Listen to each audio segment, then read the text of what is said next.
Taste Daily. Taste the Daily. Low interest, flexible repayment, minimal documentation.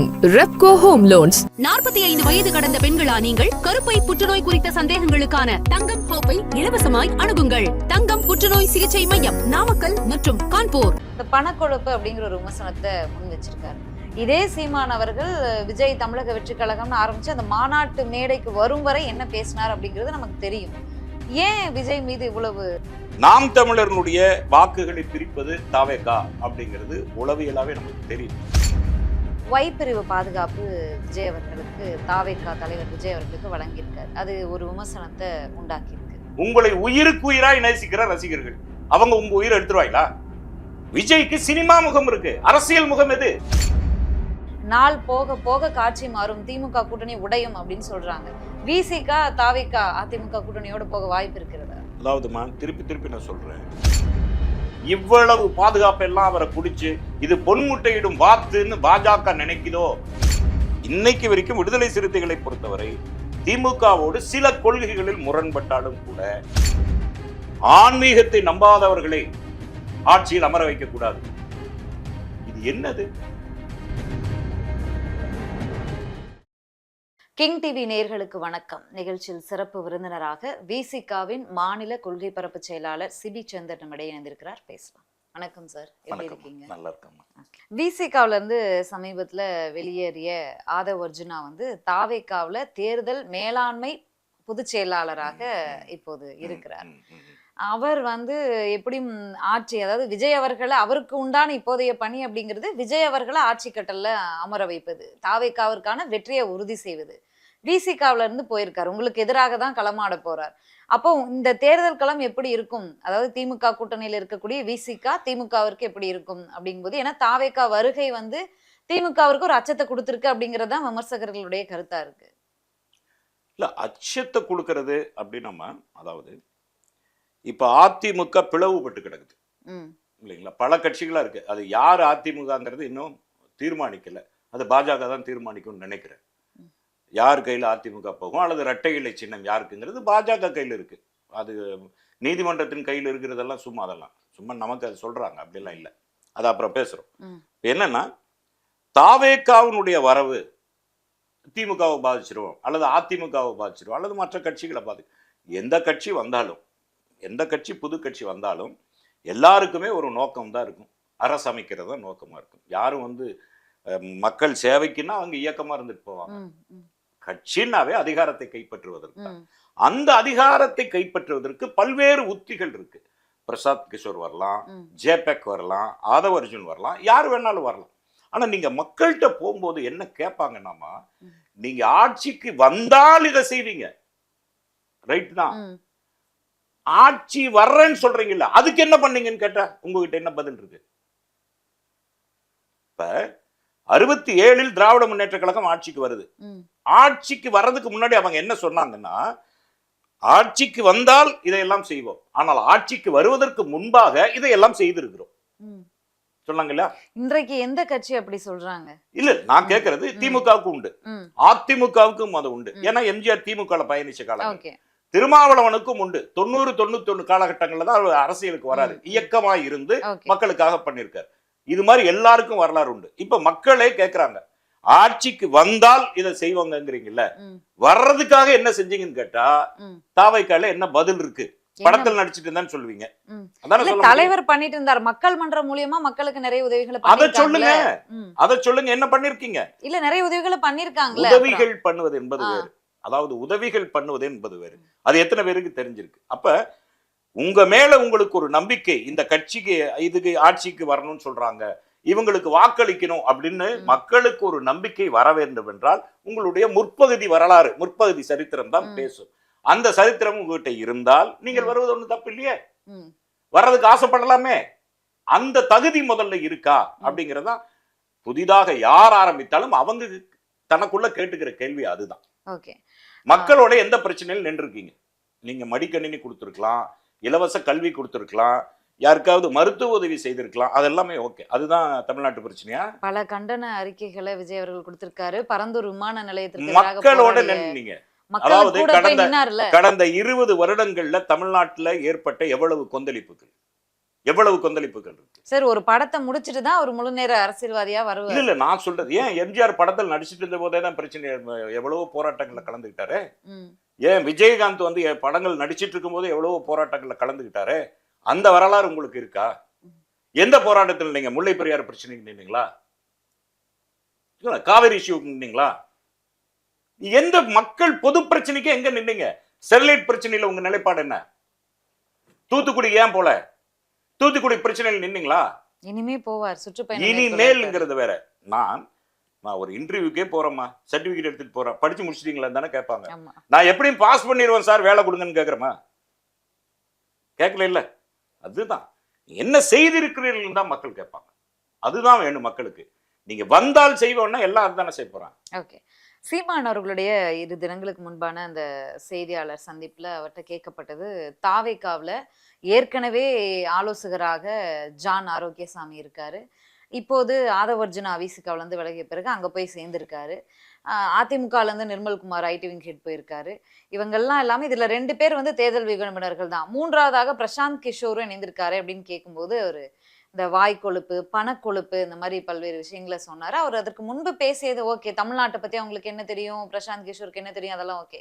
இந்த பணக்கொழுப்பு அப்படிங்கிற ஒரு விமர்சனத்தை முன் வச்சிருக்காரு. இதே சீமான் அவர்கள் விஜய் தமிழக வெற்றி கழகம்னு ஆரம்பிச்சு அந்த மாநாட்டு மேடைக்கு வரும் வரை என்ன பேசினார் அப்படிங்கிறது நமக்கு தெரியும். ஏன் விஜய் மீது இவ்வளவு கோவம்? இல்ல இப்ப சீமானே கடந்த தேர்தலில் ஜேபெக் அப்படின்னு சொல்லிட்டு ஒரு இந்த மாதிரி தேர்தல் வியூக அமைப்பாளர் வச்சுதான் அவர் தேர்தலை சந்திச்சார். தேர்தல் வகுப்பு வியூக வகுப்பாளர்களை வச்சுக்கிட்டு தேர்தலை சந்திக்கிறதுங்கிறது பிரசாந்த் கிஷோர் தான் அதை ஆரம்பிச்சு வைக்கிறாரு. பட் அது எந்த அளவுக்கு நான் வந்து சிதம்பரம் தொகுதியிலையும் விழுப்புரம் தொகுதியிலையும் நான் பணியாற்றின வரைக்கும் சொல்றேன், அப்படியெல்லாம் வந்து மக்கள்கிட்ட போய் அப்படியெல்லாம் எடுபடாது. அது ஏதோ குருவி உட்கார பணம்பழம் விழுந்த கதையா திமுகவுக்கு பிரசாந்த் கிஷோர் வேலை செஞ்சதுனால திமுக ஜெயிச்சதுன்னு சொல்லிட முடியுமா? ஏன் பிரசாந்த் கிஷோரே ஜெயிக்கல? அவரே ஜெயிக்கல இல்ல. அதனால தேர்தல் வியூகத்தை வகுத்து அதெல்லாம் இல்லம்மா. மக்களை சந்திக்கணும், மக்களோட நிக்கணும், மக்கள் போராட்டத்தில் இருக்கணும், மக்களுக்கான செய்யணும். அதை செய்கிறவர்களுக்கு தான் ஆட்சி. இந்த தேர்தல் வியூகம் இதெல்லாம் ஒண்ணுமே கிடையாது. அதெல்லாம் என்னை பொறுத்தளவுக்கு அதெல்லாம் வேஸ்ட். அப்ப திமுக வந்து அது யார் செஞ்சாலும் வேஸ்ட் தான். யார் செஞ்சாலும் இந்த குளிரூட்டு மறையில உட்காந்துட்டு மக்களை எடை போடுற விஷயம் இருக்கு இல்லையா, அது மிக தவறு. சரி, சீமான் அவர்களுடைய இந்த மாற்றம் விஜய் மாநாடு வரைக்குமான அந்த தம்பி வந்தா வரவேற்பே, தம்பிக்கு தோல் கொடுப்பேன், தம்பியை கண்டு திமுக பயப்படுது, மாநாட்டுக்கு ஏன் இடம் கொடுக்க மாட்டேங்கிறீங்கன்னு பல்வேறு கேள்விகளை கோபத்தை முன் வச்சிருந்தாரு. மாநாட்டு கொள்கை அறிவிப்புக்கு பிறகு அவருடைய மாற்றத்தை நம்ம எல்லாருமே கேட்டோம் பார்த்தோம். ஏன் இந்த சேஞ்ச்? என்ன எதிர்பார்த்தாரு அவர் விஜய் இடத்துல? சீமான் கட்சியில, நாம் தமிழர் கட்சியில உள்ள இருக்கிற உச்சிக்கல்கள், கருத்து வேறுபாடுகள், முரண்பாடுகள், ஒரு ஸ்திரமற்ற தன்மை, உறுதியற்ற கொள்கை, இதெல்லாம் வந்து அங்க இருக்கிற முரண்பாடு. அந்த உறுதியற்ற கொள்கையினாலதான் மூத்த பத்திரிகையாளரா நாம் தமிழர் கட்சியில இருந்த ஐயநாதன் வெளியே போனார், வியனரசு போன்றவர்கள் வெளியே போனாங்க. அவர்களை தொடர்ந்து நிறைய பேர் வெளியே போய் அதுல இருந்த நிறைய தம்பிமார்கள் வந்து விஜய் கட்சிக்கு தான் போனாங்க. இதுதான் உண்மை. அதாவது வட மாவட்டங்கள்ல அதிகமான இளைஞர்கள், நாம் தமிழர்ல இருந்த இளைஞர்கள் விஜய் கட்சிக்கு தான் போனாங்க. விஜய் கட்சிக்கு தான் போனாங்க.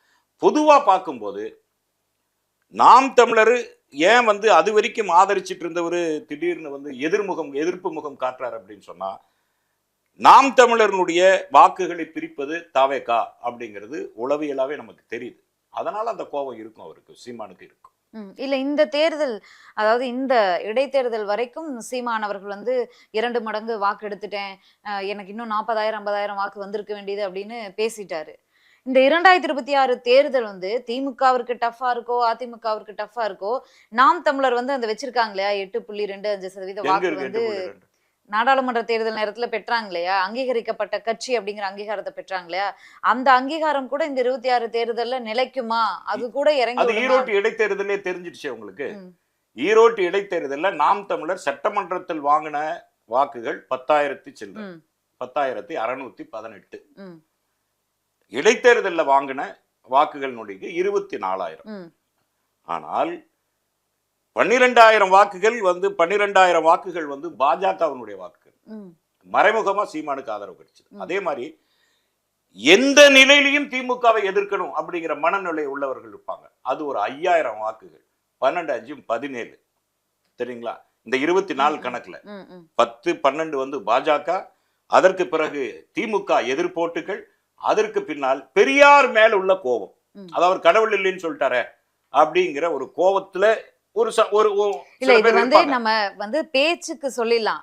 நம்ம வந்து யாரு நீங்க என்ன நினைச்சு ஓட்டு போட்டீங்கன்னு நம்ம சொல்லிட முடியாது.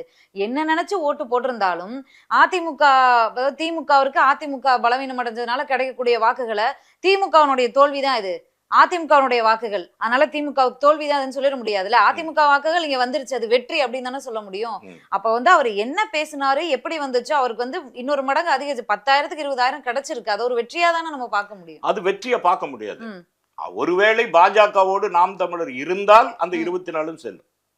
26 தேர்தல்ல நாம் தமிழரோடு பாஜகவும் இருந்தால் செல்லும். ஆனால் இந்த ஈரோட்டு இடைத்தேர்தலை பொறுத்தளவுக்கு நாம் தமிழர்களுடைய சரிவை கணக்கிட்டு பார்த்தா நாம் தமிழர் பெற்ற வாக்குகள் 2000 2500. சரி, இந்த இடைத்தேர்தலை விட்டா கூட 26 களம் நாம் தமிழருக்கு எப்படி இருக்கும்?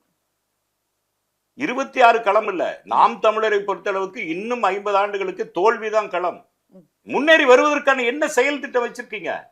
அதுதான் வேணும். இப்ப உங்களுடைய கொள்கை என்ன? முன்னேறி வருவதற்கான அல்லது மக்கள் மனசுல இடம் பிடிவதற்கான செயல் திட்டம் என்ன? அந்த செயல் திட்டத்தை மக்கள் ஒத்துக்கிறாங்களா? ஆடு மேய்க்கிறத அரசாங்க ஊழியமாக்குறவங்கிறது மக்களுக்கான திட்டமா? அது நினைச்சு பாருங்க. நான் பேசிக்கா ஒண்ணு சொல்றேன், ஆடு மேய்ப்பதை அரசு தொழிலாக்குவேன். இது மக்களுக்கு பிடிக்குமா? இன்னைக்கு அவன் படிச்சு இன்ஜினியர் ஆகணும், டாக்டர் ஆகணும், அமெரிக்கா போகணும், மால்டா போகணும், இட்டாலி போகணும்னு காத்துட்டு இருக்கிற இடத்துல நான் மறுபடியும் ஆடு மேய்க்க விடுவேன்னா மக்கள் ஒத்துக்குவாங்களா? இளைஞர்கள் ஒத்துக்குவாங்களா? நம்ம செயல் திட்ட மக்கள்கிட்ட பேசணும், அதுதான் மக்களுக்கு பிடிக்கும்.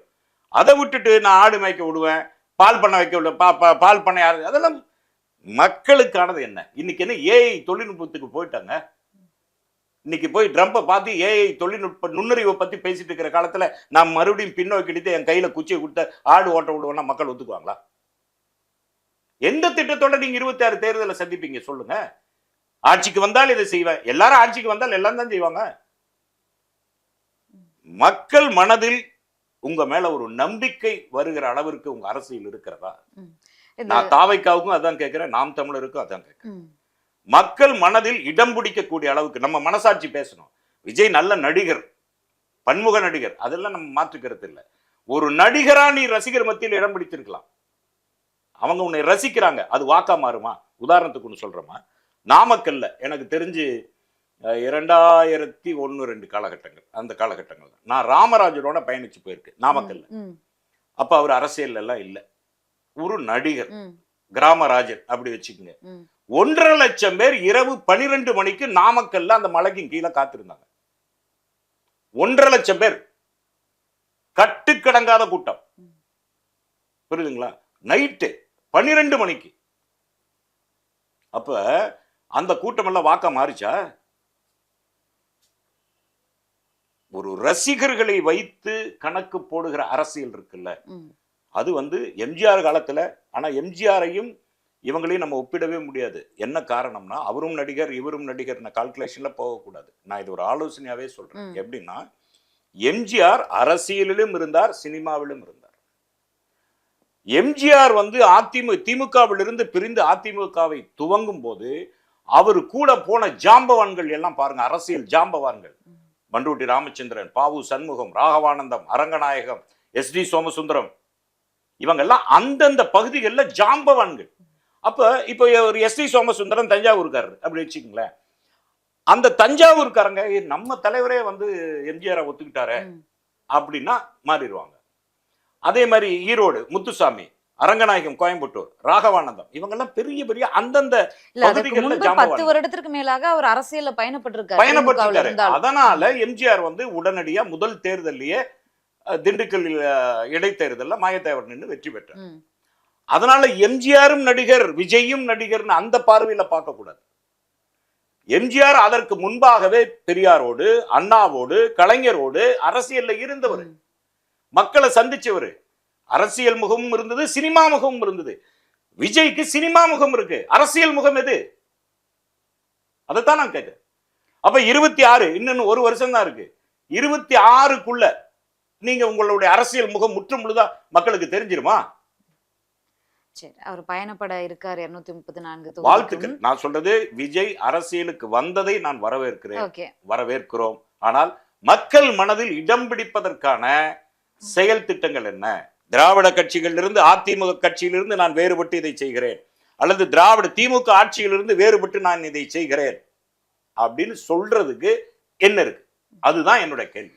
மாநாட்டுல நிறைய அறிவிச்சிருக்காரு, அவர் செய்யறாரா அப்படிங்கறத நம்ம பொறுத்து இருந்துதான் பார்க்கணும். நீங்க சொல்ற மாதிரி ஆட்சிக்கு வந்தாதான் தெரியும்.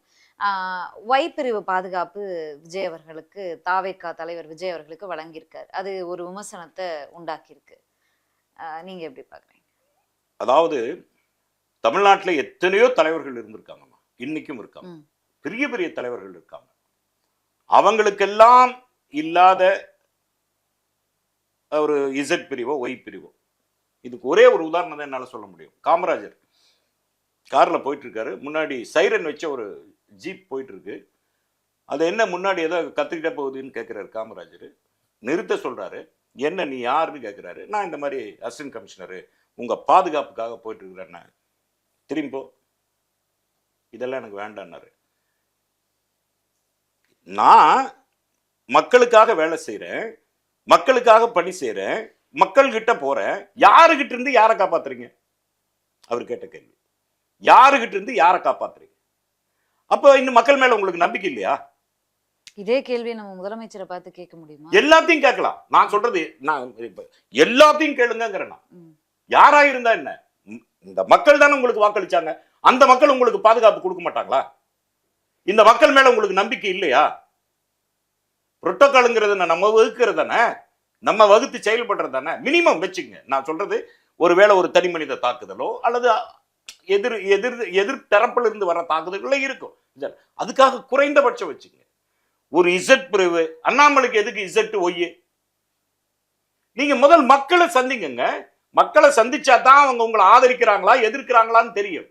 இப்ப உங்களை சூழ்ந்திருப்பது உங்க ரசிகர்கள், உங்களை உயிருக்கு உயிராய் நேசிக்கிற ரசிகர்கள். அவங்க உங்க உயிரை எடுத்துருவாங்களா? ஆக இதுல இருந்து எனக்கு என்ன தெரியுதுன்னா, விஜயை பொறுத்தளவுக்கு மத்திய அரசு அவசரமா இவ்வளவு பாதுகாப்பு எல்லாம் அவரை குடிச்சு இது பொன்முட்டையிடும் வாத்துன்னு பாஜக நினைக்குதோ அப்படிங்கிற ஐயம் தான் நமக்கு வருது. ஏற்கனவே இது போன்ற விமர்சனங்கள் அவர் மீது எழுந்தது, அதை உறுதிப்படுத்துறது போல இருக்கு. அப்படித்தான் தோணுது. இது அவசரமா நீ இவங்க கேட்டு கொடுத்தாங்களா அவங்களா வந்து கொடுக்குறாங்களா அதுன்னு தெரியல நமக்கு. பட் இவ்வளவு மக்களை சந்திக்க முன்பாகவே இவ்வளவு பெரிய தடால் புடால் எல்லாம் தேவையில்லைங்கிறது என்னோட கருத்து. நீங்க மக்களை சந்திக்கணும், போய் போங்க மக்களை சந்திங்க. அங்க தெரியும் உங்களுக்கு எதிர்ப்பு என்ன ஆதரவு என்னன்னு தெரியும். யாரும் உங்களை எதிரியா பார்க்கலையே. எந்த தலைவனை இந்த மக்கள் நல்ல மக்கள் மாங்க, அருமையான மக்கள். அப்படியெல்லாம் வந்து நீங்க வட மாநிலத்தில் இருக்கிற மாதிரி எல்லாம் தமிழ்நாட்டை நினைக்க வேண்டியதில்லை. ஒருவேளை எதிர்கட்சி தலைவரே போனா கூட உங்களை ஆதரிப்பாங்க. கருத்துக்களால் முரண்படுவார்களே தவிர உறவா நினைக்கிறத தமிழ்நாடை விஞ்சிய மக்கள் எனக்கு தெரிஞ்சு இந்தியாவில் வேறு எங்கேயுமே கிடையாது. அப்படி ஒரு தமிழ் மண்ணுல இப்படி மாதிரி மக்களை அந்நியப்படுத்துற வேலையை செய்யக்கூடாது. தாவேக்க ஆரம்பிச்சதுல இருந்தே இவர் அவரோட போவாரா, அவரோட கூட்டணி வைப்பாரா? ஏன்னா மாநாட்டு மேடையிலேயே அவர் அறிவிச்சதுதான். தொல் திருமாவளவன் அவர்கள் அரசியலுக்கு வரும்போது முதலாக வச்ச ஆட்சியிலும் அதிகாரத்திலும் பங்கு வச்சோன்னே அந்த மாநாடு முடிஞ்சதுல இருந்தே நேரா பார்வை வந்து விசிகாவின் மீது தான் பட்டது. இப்பயும் அது பேசுபொருளாகி இன்னும் ஒரு வருடம் இருந்தாலும் தாவேக, அதிமுக, விசிகா, தேமுதிக, கம்யூனிஸ்டுகள் இப்படி கூட்டணி அமைய வாய்ப்பு இருக்கிறது. நாள் போக போக காட்சி மாறும், திமுக கூட்டணி உடையும் அப்படின்னு சொல்றாங்க. விசிகா, தாவேக, அதிமுக கூட்டணியோட போக வாய்ப்பு இருக்கிறதா? அதாவது திருப்பி நான் சொல்றேன், கால மாற்றங்கள் இருக்கு. இப்போ இன்னைக்கு ஆட்சி அதிகாரத்தில் இருக்கிற திமுக விடுதலை சிறுத்தைகளுக்கு ஆட்சி அதிகாரத்தில் பங்கு கொடுக்காமல் இருக்கலாம் அப்படி வச்சுக்கங்க, அல்லது கம்யூனிஸ்டுகளுக்கு பங்கு கொடுக்கலாம். இப்போ எல்லாரும் எதிர்பார்க்கிறது திருமாவளவனுக்கு துணை முதல்வர் கொடுக்கலையே, அல்லது கம்யூனிஸ்டுகளுக்கு வந்து ஒரு அமைச்சர் பதவி கொடுக்கல. ஏன் திமுக வந்து இது என்ன எழுதப்படாத சட்டமா? 26 தேர்தலில் தங்களை மாத்திக்க மாட்டாங்களா? மாத்திக்கிட்டே என்ன பண்ணுவீங்க? இது எழுதப்பட்ட சட்டம்னு ஒண்ணு இல்லையே, அதை அவங்க தீர்மானிக்கிறதா. ஒருவேளை கூட்டணி கட்சிகளை அரவணைத்து போவதற்கு ஆட்சியிலும் அதிகாரத்திலும் பங்கு கொடுத்தால்தான் முடியுங்கிற நிலை வரும்போது கொடுத்துட்டு போறாங்க. கொடுக்கத்தானே வேணும் இல்லைங்களா? இப்ப தாவேக வந்து அதை முன்னாலேயே அறிவிச்சிருக்காங்க, ஆட்சியிலும் அதிகாரத்திலும் பங்கு அப்படின்னு அறிவிக்கிறாங்க. முதல்ல ஆட்சிக்கு வாங்க, முதல்ல ஒரு 5 வருஷம் முதல்ல ஆட்சின்னா என்ன, அந்த ஆட்சிக்கு உருவாகிற நெருக்கடிகள் என்ன, நிர்வாகத்தில் இருக்கிற நெருக்கடிகள் என்ன, எப்படி எல்லாம் சமாளிக்க முடியுங்கிறத முதல்ல அனுபவம் தான் முதல்ல, அதுக்கு பிறகுதான் எல்லாமே. அதனால 26 தேர்தல் எப்படி இருக்கும் அப்படிங்கிற ஆர்வம்லாம் இப்ப அவசியமே இல்லை. இன்னைக்கு வரைக்கும் விடுதலை சிறுத்தைகளை பொறுத்தவரை திமுகவோடு சில கொள்கைகளில் முரண்பட்டாலும் கூட சமூக நீதிங்கிற கொள்கையில நாங்க உடன்பட்டு நிற்கிறோம். அவங்க சமூக நீதின்னு அந்த அது ஒரு அஜெண்டா இருக்கு. பாஜக அது இல்லை, பாமக அதில் இல்லை. அதனால நாங்க அங்க சேர முடியாது. ஒருவேளை தாவாக இந்த ஒரு வருடத்தில் மக்கள் மனதில் இடம் பிடித்து அல்லது மக்களை நேசிக்கிற தலைவரா அவர் மாறி ஆட்சிக்கு வரக்கூடிய ஒரு சூழல் வருமானால் நம்ம வரவேற்கிறோம் அதை. ஆனா இப்பவே தாவாக கூட போயிருமா, திமுக கூட போயிருமா, அல்லது அந்த கட்சி அங்க போயிருமா, அந்த கட்சி, அது கூட்டணி கணக்கு, அது இப்ப வேண்டியதில்லை. இன்னும் ஒரு வருடத்தில் தமிழ்நாட்டிற்கு எவ்வளவோ செய்யலாம், எவ்வளவோ இன்னும் பெண்டிங் இருக்கு. இன்னும் கல்விக்கான நிதியை வாங்க முடியல, வாங்கல, மத்திய அரசு கொடுக்கல. மற்ற எவ்வளவோ திமுகவுடைய நல்ல திட்டங்களுக்கு மத்திய அரசு முட்டுக்கட்டை போட்டுக்கிட்டு இருக்கு. அதுக்கெல்லாம் போராட வேண்டாமா?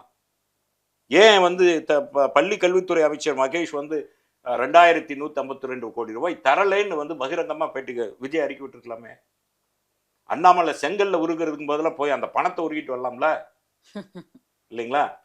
எச் ராஜா அதை பண்ணிருக்கலாம் இல்லையா? நான் கேட்கறது, இப்ப திமுக ஒரு 2500 கோடி 2150 கோடி வந்தா அதை பள்ளி கல்வித்துறைக்கு தானே செலவு பண்ண போறாங்க. அதுல என்ன திமுக குழந்தைங்க மட்டும்தான் படிக்குதா? அதிமுகவில் இருக்கிற தொண்டர்களுடைய குழந்தை படிக்கலையா? பாஜக தொண்டர்கள் குழந்தை அந்த பள்ளிக்கூடத்துல படிக்கலையா? நாம் தமிழர்கள் இருக்கிற குழந்தைங்க படிக்கலையா? அல்லது தாவைக்கால் இருக்கிற குழந்தைங்க அந்த பள்ளிக்கூடத்துல படிக்கலையா? இது தமிழ் மக்களுக்கான திட்டம்னு உங்களுக்கு தோணலையா? இல்ல, பரந்தூர் விமான நிலைய அந்த எதிர்ப்பு குழுவை சந்திக்கும் போதே மொத்த குற்றச்சாட்டையும் திமுக மீது தானே வச்சிருந்தாரு. மத்திய அரசு நோக்கி அவர் எந்த கேள்வியும் எழுப்பல. அதுதான் சொல்றேன். அப்ப அரசு தீட்டுகிற ஒரு திட்டம் என்பது அது அரசின் திட்டமாக இருந்தாலும் அது மக்களுக்கான திட்டம். அந்த இடத்துல நீ கட்சியை சொருக கூடாது. ஏன்னா உன் குழந்தை அங்கதான் படிக்குது. திமுகவை விமர்சனம் செய்கிறவர்களுடைய குழந்தைகளும் அந்த பள்ளிக்கூடத்துல படிக்கிறாங்க. அந்த பொது நோக்கத்துல நீங்க பார்க்கணும். அதுல அரசியல் பண்றது இருக்கு இல்லையா, அது ஒரு மக்களுக்கு எதிரான அரசியல். அது ஏன் இப்ப இன்னைக்கு நிதியே கொடுக்கல, பள்ளி கல்வித்துறை தடுமாறிட்டு இருக்குன்னு எல்லாத்துக்கும் தெரியும். செங்கல்ல உருகிறதுக்கு பதிலாக அதை உருகி இருக்கலாம் இல்லையா? திருப்பரங்குன்றத்துல உட்காந்து அரோகரா அரோகரா பாரத் மாதா கி ஜெயன்னு சொல்றதுக்கு பதிலாக நேரா போய் நிர்மலா சீதாராமனை மீட் பண்ணி, ஏங்க எங்களுக்கு கொடுக்க வேண்டிய நிதியை குஜராத்துக்கும் எங்களுக்கு கொடுக்க வேண்டிய நிதியை மகாராஷ்டிராவுக்கும் கொடுக்குறீங்க, தமிழ்நாட்டுக்கு கொடுங்கன்னு நீங்க கேட்டிருக்கலாம். அதை நீங்க கிளைம் பண்ணலாம்ல. அது பொய் பிரச்சாரம்னு பாஜக மாநில தலைவர் இல்ல, உண்மைதான் சொல்லணும். அதாவது சமக்ரா அபியோன், ஏதோ ஒரு சிக்ஷன் அபியோன் ஒரு திட்டம், அது இப்படி மொத்த நிதி 4262 கோடி. அதுல 60 விழுக்காடு மத்திய அரசு கொடுக்கணும், 40 விழுக்காடு மாநில அரசு செலவு வேணும். இது முழுக்க முழுக்க கல்வி திட்டத்திற்கு, ஆரம்ப கல்வி திட்டங்களுக்கான செலவு. இதுல ஒன்றிய அரசு மாநில அரசுக்கு ஒரு செக் வைக்கிறாங்க BM ஸ்ரீங்கிற கல்வி திட்டத்துல. அந்த BM ஸ்ரீங்கிற கல்வி திட்டம் குலக்கல்வியை வற்புறுத்துற ஒரு திட்டம், ஹிந்திய திணிக்கிற ஒரு கல்வி திட்டம். அதுக்கு மாநில அரசு ஒத்துக்கல. அப்ப மாநில அரசு நீங்க ஒத்துக்கலைன்னா நான் கொடுக்க வேண்டிய நிதியை கொடுக்க மாட்டேன்னு சொன்னா யாரு, எந்த குழந்தைகிட்ட நீங்க விளையாடுறீங்க? தமிழ்நாட்டில் இருக்கிற கல்வி கூட விளையாடுறதுக்கு அவங்கள தேர்ந்தெடுத்து அனுப்பிச்சோம். இன்னொன்னுமா, ஒன்றிய அரசில் பேசுகிற அத்தனை அமைச்சர்களும் திட்டங்களை பத்தி பேசுறதே இல்லை. நேற்று பேசியிருக்காங்க, முக்கியமா பேசியிருக்காங்க, ஆன்மீகத்தை நம்பாதவர்களை ஆட்சியில் அமர வைக்க கூடாது. இது என்னது? எனக்கு புரியவே இல்லை. ஆன்மீகமா இந்த நிர்வாகத்துக்கு ஆன்மீகம் தான் ரொம்ப முக்கியமா? ஒரு ஆட்சி நடத்துவதற்கு நிர்வாகத்திறன் வேணுமா, ஆன்மீகம் வேணுமா? ஆன்மீகம் ஒரு நிர்வாகத்திறனை கொண்டு வந்துருமா? இல்லையா? அப்ப ஒரு ஆட்சி நிர்வாகம் என்பது அந்த நிர்வாக கட்டமைப்புல இருக்கும்போது அதுல குறைபாடுகள் இருக்கலாம். இது ஒட்டுமொத்தமா தூக்கி வாக்குகளை வாங்குவதற்காக இந்து பெரும்பான்மைவாதம் பேசுறது, தமிழ் தேசியம் பேசுறது, இதெல்லாம் வாக்குகளை அள்ளுவதற்கான உத்திதானே ஒழிய நிர்வாகத்தை சரியா நடத்துவதற்கான ஆலோசனைன்னு எடுத்துக்க முடியாது. தேர்ந்தெடுக்கப்பட்டுகிற அரசு, அதாவது மக்கள் நம்ம தெரிஞ்சுக்க வேண்டியது என்னன்னா, தேர்தல் வரை நீங்க என்ன வேணாலும் கருத்து பேசலாம், எதிர்கட்சியை குற்றம் சொல்லலாம், வாக்குகளை வாங்குவதற்கான தேர்தல் வாக்குறுதிகள் கொடுக்கலாம், என்ன வேணாலும் பண்ணலாம். ஆனால் மக்கள் ஒரு மனதாக தேர்ந்தெடுக்கப்பட்டு உங்களுக்கு மெஜாரிட்டி நீங்க ஆட்சி அமைந்து விட்டால் நீங்க பொதுவானால் இப்ப மோடி நமக்கும் பிரதமர், அதிமுகவுக்கும் அவர் தான் பிரதமர், திமுகவுக்கும் அவர் தான் பிரதமர், பாஜகவுக்கும் அவர் தான் பிரதமர். இப்ப தளபதி ஸ்டாலின் எடுத்துக்கிட்டா அதிமுக காரங்களுக்கு அவர் தான் முதலமைச்சர். அப்ப தேர்ந்தெடுக்கப்பட்ட ஒரு அரசு, அந்த அரசு மக்களுக்கான அரசா இருக்கணும், மதம் சார்ந்த அரசா இருக்கக்கூடாது. இதைத்தான் அம்பேத்கர் சொல்றாரு. இந்த ஜனநாயகம் சுதந்திரம் வாங்குறோம். இந்த சுதந்திர நாட்டில் வசிக்கும் மக்கள் நாட்டின் நலனை முன்னிறுத்தினால் வல்லரசாகும், மதத்தை முன்னிறுத்தினால் இன்னொரு சுதந்திர போருக்கு தயாராக வேண்டிய சூழல் வரும்னு அம்பேத்கர் எச்சரிக்கிறார். இன்னைக்கு நாடு போற போக்கு நாடு நலன் சார்ந்தே இல்லை, மதம் சார்ந்து இருக்கு. நம்ம இன்னொரு சுதந்திர போருக்கு தயாராகுமோ அப்படிங்கிற ஒரு அச்சம் நமக்கு வருது. அதுதான் கும்பமேளா நடந்தது எதிரொலிக்குது. வட மாநிலங்கள்ல இன்னைக்கு தகவல் அறிக்கை வந்திருக்கு. வன்முறைகள், மத வன்முறைகள் 2014 இருந்து 2025 வரைக்கும் இந்தியா கண்டிராத மத வன்முறைகள் ஏற்பட்டிருக்குன்னு ஒரு அறிக்கை சொல்லுது, ஆய்வறிக்கை சொல்லுது. ஆக இந்த நாடு போயிட்டு இருக்கிற பாதை என்பது ஆபத்தா இருக்கு. மதம் சார்ந்து போகாம மக்கள் சார்ந்து போனால் வல்லரசாவது நிச்சயம். அந்த லட்சியத்தோட தான் ஒவ்வொரு மக்களும் இருக்காங்க. ஆட்சி நிர்வாகங்கள் அது எந்த அளவுக்கு சப்போர்ட்டா இருக்காங்கிறத நம்ம பார்க்க வேண்டியது இருக்கு. நன்றி சார், நன்றி. உங்களோட நீண்ட நெடிய நேரத்தை எங்களோட பகிர்ந்தமைக்கு மீண்டும் சந்திக்கலாம். நன்றி. Taste Daily. Taste the Daily. Low interest, flexible repayment, minimal documentation. Repco Home Loans. 45 வயது கடந்த பெண்களா நீங்கள்? கருப்பை புற்றுநோய் குறித்த சந்தேகங்களுக்கான தங்கம் ஹோப்பை இலவசமாய் அணுகுங்கள். தங்கம் புற்றுநோய் சிகிச்சை மையம், நாமக்கல் மற்றும் கான்பூர்.